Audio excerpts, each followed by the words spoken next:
बेंगलुरु में युवा कांग्रेस के महाधिवेशन में एनएसयूई प्रभारी कन्हैया कुमार ने बीजेपी पर जमकर निशाना साधा। मणिपुर हिंसा को लेकर कन्हैया कुमार ने पीएम मोदी के घेरते हुए कई सवाल उठाए। सुनिए कन्हैया कुमार का यह भाषण। बीजेपी क्या है, मोदी जी क्या हैं, आरएसएस क्या है, मैं इन चीजों पे अपना वक्त जाया नहीं करना चाहता हूं, क्योंकि हमारे वरिष्ठ नेताओं ने, हमारे वरिष्ठ साथियों ने, हमारे वरिष्ठ कार्यकर्ताओं ने इस बात को बखूबी समझा दिया है। वो क्या कर रहे हैं ये हम जानते हैं। हमको ये समझना होगा कि हमको क्या करना है। आज जब हम इस कार्यक्रम में शामिल हो रहे हैं, जिस कार्यक्रम का नाम है बेहतर भारत की बुनियाद, तो हमारा फोकस इस बात पे होना चाहिए कि यूथ कांग्रेस का कार्यकर्ता होने के नाते, भारतीय राष्ट्रीय कांग्रेस का कार्यकर्ता होने के नाते, एनएसयूआई का कार्यकर्ता होने के नाते, सेवा दल का कार्यकर्ता होने के नाते, महिला कांग्रेस का कार्यकर्ता होने के नाते, इंटक का कांग्रेस कार्यकर्ता होने के नाते, किसान सभा का कार्यकर्ता होने के नाते हम इस देश की बुनियाद के लिए क्या करना चाहते हैं। इसीलिए आपको अपनी जिम्मेवारी समझनी पड़ेगी। कितना गंभीर दायित्व आपके कंधे पे है, इस बात को आपको समझना पड़ेगा। आज देश की बागडोर पंडित जवाहरलाल नेहरू के हाथ में नहीं है कि जिन्होंने किताब लिखी थी डिस्कवरी ऑफ इंडिया। आज देश की बागडोर डॉक्टर बाबा साहब भीमराव अंबेडकर के हाथ में नहीं है, जो विदेश पढ़ करके आए थे और इस देश की ड्राफ्टिंग कमेटी में कॉन्स्टिट्यूशन को लिखने का काम किया, बनाने का काम किया। आज देश की बागडोर 23 साल की उम्र में हंसते हंसते फांसी के फंदे पे झूल जाने वाले शहीद आजम भगत सिंह के हाथ में नहीं है। आज देश की बागडोर एक ऐसे इंसान के हाथ में है जो अपनी पत्नी की जिम्मेवारी ना उठाया हो, वो देश की जिम्मेवारी उठाएगा। बताइए, आज देश की बागडोर एक ऐसे हाथ में है जो कहता है कि पीएफआई के नाम में भी इंडिया है। मतलब कुत्ता को भी 4 पैर होता है, गधा को भी 4 पैर होता है, इसलिए सारे गधे कुत्ते हैं। अगर ये रीजनिंग मैं लगाऊं, जो रीजनिंग इस देश के प्रधानमंत्री ने लगाया है, तो मैं ये कह सकता हूं ना कि प्रधानमंत्री जी को भी 2 आंख है और गधा को भी 2 आंख होता है। बोलिए, मैं ये बात क्यों कह रहा हूं? मेरा कोई मकसद नहीं है कि मैं भाजपा, मोदी और आरएसएस की चर्चा करूं। मैं सिर्फ आपको बता रहा हूं कि कितनी गंभीर परिस्थिति में आज हम खड़े हैं। इतनी गंभीर परिस्थिति में खड़े हैं कि संस्थाओं को तो छोड़ दीजिए, व्यक्तियों को भी बोलने का अधिकार नहीं है। इसीलिए जब आज आप यूथ कांग्रेस का झंडा अपने हाथ में उठाए हुए हैं, जब आप कहते हैं यूथ कांग्रेस जिंदाबाद, इसका क्या मतलब है? इसका मतलब यह है कि जिस देश की 55% आबादी नौजवान हो, जिस देश में दुनिया का हर 5वां युवक भारतीय हो, जिस देश में 45 साल में सबसे ज्यादा बेरोजगारी हो, और जिस देश में जिस दिन कारगिल विजय दिवस मनाया जा रहा था, उससे ठीक कुछ दिन पहले कारगिल में लड़ने वाले शहीदों के परिवार के साथ कैसी नग्नता की गई है, ये वीडियो आप लोगों ने देखा है। इसीलिए आप अपनी जिम्मेवारी को समझिए।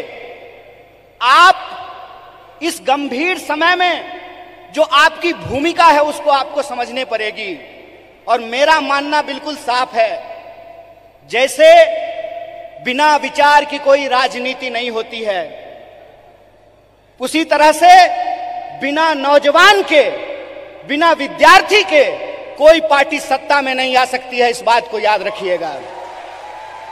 अगर आप चाहते हैं कि इस देश में सत्य का शासन हो और सत्ता पे बैठे हुए लोगों का जो अहंकार है, उस अहंकार को चकनाचूर किया जाए, जिस लोकतंत्र की बुनियाद पर, जिस जमहूरियत के दम पर आज उनको कुर्सी पे बिठाई गई है, अगर आप उनको नीचे उतारना चाहते हैं तो इस बात को आपको समझना पड़ेगा कि इस देश के नौजवानों और विद्यार्थियों को सबसे बड़ी भूमिका निभानी पड़ेगी। अगर भारतीय राष्ट्रीय कांग्रेस शरीर है तो एनएसयूआई और यूथ कांग्रेस को दोनों हाथ मलना पड़ेगा। यह बात हम लोगों को समझना होगा। जब तक इस देश का फर्स्ट टाइम वोटर, जिसके मैसेज में, जिसके स्नैपचैट पे, जिसके इंस्टाग्राम में, जिसके व्हाट्सएप पे झूठ परोस करके, मिस इन्फॉर्मेशन परोस करके उनको गुमराह किया गया है, जब तक उनके सामने हम सच्चाई लेकर के नहीं जाएंगे, जब तक हम घर घर नहीं पहुंचेंगे, जब तक हम स्कूल स्कूल नहीं पहुंचेंगे, विश्वविद्यालय विश्वविद्यालय नहीं पहुंचेंगे, तब तक इस सत्ता पे बैठे हुए लोगों को हम सत्ता से बाहर नहीं कर सकते हैं और लोकतंत्र को बचा नहीं सकते हैं। जो सवाल है यहां पर कि भारत का बुनियाद क्या है, भारत का बुनियाद है इंडिया। यह बात हम लोगों को समझना पड़ेगा। भारत का बुनियाद है इंडिया, और वो जो इंडिया है वो इंडिया एक सोच है, और वो सोच को हमको एक एक कार्यकर्ता को अपने व्यवहार में लेकर के आना पड़ेगा। अगर हम महात्मा गांधी का उदाहरण आपके सामने रखें तो किस तरह का एग्जाम्पल हमको देखने का मिलता है। गांधी जी ऐसे नहीं थे कि बुनियाद भारत के कार्यक्रम में आए हैं, कर्नाटक में सरकार भी है तो थोड़ा फोटो वोटो खिंचा करके चल देंगे। ऐसे नहीं होगा। ये मैं आपकी आलोचना नहीं कर रहा हूं, ये मैं अपनी आलोचना कर रहा हूं। गांधीवादी तरीका यह है कि चंपारण में जब किसान लड़ रहे थे तो गांधी जी शहर छोड़ करके चंपारण चले गए, वहीं आश्रम बना दिया, महीनों तक लड़ते रहे और अंग्रेजों को धूल चटा दिया। ये गांधीवादी तरीका है। 100 समस्याएं होंगी, 100 समस्याएं होंगी, 1000 समस्याएं होंगी। बतौर फ्रंटल ऑर्गेनाइजेशन मैं बार बार कह रहा हूं, भारतीय राष्ट्रीय कांग्रेस तभी मजबूत हो सकता है जब यूथ कांग्रेस और एनएसयूआई मजबूत होगा। इस बात का संकल्प हमको लेना पड़ेगा। और वो मजबूती कैसे होगी? वो मजबूती ऐसे होगी, गांधीवादी तरीके से होगी कि हम एक समस्या को उठाएंगे, लगातार आंदोलन करेंगे, और जब तक सरकार और प्रशासन को झुका न दे, अपने आंदोलन को वापस नहीं लेंगे। ये तरीका हमको अपनाना पड़ेगा। और एक बात याद रखिएगा, जब आप आंदोलन जीतते हैं, जब आप संघर्ष को जीतते हैं, तो टिकट का सवाल अपने आप सॉल्व हो जाता है। यह बात मैं इसलिए कह रहा हूं कि शायद लोगों को इस देश के इतिहास को दोबारा जाकर के देखने की जरूरत है। क्यों? क्योंकि हम उस पार्टी से हैं जिस पार्टी ने इस देश को आजादी दिलाई है। अभी कलाकार ने आजादी की बात की, हाथों की आजादी की बात की, देश की आजादी की बात की, तो एक एक भारतीय राष्ट्रीय कांग्रेस के कार्यकर्ता को गर्व से यह बात कहनी चाहिए कि हम वो लोग हैं जो इस देश को आजादी दिलाए हैं और आजाद देश में आजादी को बचाएंगे भी। इस बात को हमको याद रखना है। और अगर हमने इसका संकल्प लिया है तो मैं एक उदाहरण आप लोगों को देना चाहता हूं, खास करके जो हमारी महिलाएं यहां पे बैठी हुई हैं। जब कांग्रेस पार्टी हार गई थी श्रीमती गांधी के नेतृत्व में, तो उस वक्त लोगों ने कहा था कि कांग्रेस समाप्त हो गया है। उसके बाद श्रीमती गांधी बिहार गई थी, जहां से मैं आता हूं। वहां पे एक नरसंहार हुआ था और श्रीमती गांधी हाथी पे बैठ करके गई थी शोषितों से मिलने के लिए, उन नरसंहार के जो पीड़ित थे उन परिवारों से मिलने के लिए। और उनके साथ हाथी पे बैठी हुई एक महिला थी, जिस महिला का नाम प्रतिभा देवी सिंह पाटिल है, जो इस देश की पहली महिला राष्ट्रपति बनी थी। इसीलिए हम कहते हैं, गीता में भी लिखा हुआ है कि कर्म करो, फल की चिंता मत करो। आज आप यूथ कांग्रेस के कार्यकर्ता हैं, एनएसयूआई के कार्यकर्ता हैं, आपको कर्म करने की जरूरत है। और हमारा कर्म क्या है? हमारा कर्म है अपने विचार पर चलना। और हमारा विचार क्या है? हमारा विचार है इस देश का संविधान, संविधान की प्रस्तावना। और प्रस्तावना कहता है, हम भारत के लोग भारत को प्रभुत्व संपन्न, समाजवादी, धर्मनिरपेक्ष और लोकतांत्रिक गणराज्य बना करके रखना चाहते हैं। इसीलिए जब ये विचारधारा हमारे पास है, इस देश को आजादी दिलाने का इतिहास हमारे पास है, और आज के वक्त में हमको गर्व से यह बात कहना चाहिए कि हम मल्लिकार्जुन खड़गे के सिपाही हैं। हमको गर्व से यह बात कहना चाहिए कि हम राहुल गांधी के सिपाही हैं, क्योंकि राहुल गांधी ने कहा है डरो मत, और उनको डरने की जरूरत नहीं है जो किसी के खिलाफ गलत नहीं किए हैं। उनको डरने की जरूरत नहीं है जो झूठ बोलते हैं। जो झूठ बोलते हैं वो डरें, जो सत्य पर चलते हैं उनको डरने की जरूरत नहीं है। एक निडर सिपाही की तरह जिस तरह से माननीय राहुल गांधी जी विपक्ष की मुखर आवाज बने हैं, उस आवाज को हमको घर घर पहुंचाना होगा। और इस देश की जो बुनियाद है, भारत की जो बुनियाद है, वो इस देश की संविधान की प्रस्तावना में लिखा हुआ है। उस प्रस्तावना को हमको घर घर लेकर के जाना पड़ेगा। कई बार कार्यकर्ता आकर के हमसे सवाल पूछते हैं कि हमको वैचारिक कार्यकर्ता नहीं मिल रहा है। साहब, गांधीवादी एक तरीका है कि सत्य को किसी गवाही की जरूरत नहीं होती है, और गांधीवादी तरीका यह होता है कि आपको बोलने की जरूरत नहीं है, एक्शन ही आपका कम्युनिकेशन होना चाहिए। आपके एक्शन में वो सारी बातें दिखनी चाहिए। एक बात कहिए कि मैं बहुत महंगा शर्ट पहन करके, मोटा मोटा सोना का सिकड़ी पहन करके, 5 करोड़ का गाड़ी लेकर के आपके पास आऊं और मंच पे खड़ा होकर के गरीबी पे भाषण दूं, आप हम पे भरोसा कीजिएगा? एक्शन ही कम्युनिकेशन होता है।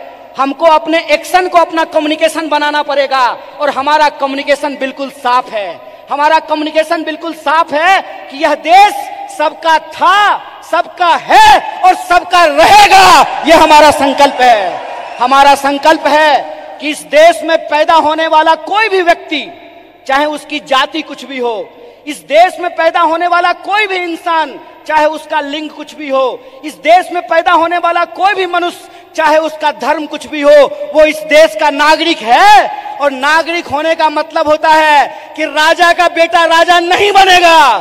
लोकतंत्र में वोट से तय होगा कि हमारा शासक कौन बनेगा। और यह जो लोकतंत्र है, यह लोकतंत्र ही भारत की बुनियाद है। यह लोकतंत्र ही भारत की बुनियाद है। और इसी लोकतंत्र को बचाने का काम यूथ कांग्रेस के एक एक कार्यकर्ताओं को करना पड़ेगा। हम जो झंडा अपने कंधे पे लिए हैं, यह झंडा सिर्फ एमपी एमएलए बनने के लिए नहीं है। यह झंडा इस देश की आजादी को बचाने के लिए। इस बात को याद रखिएगा। इस देश में 2 तरह के लोगों के बीच लड़ाइयां हो रही है।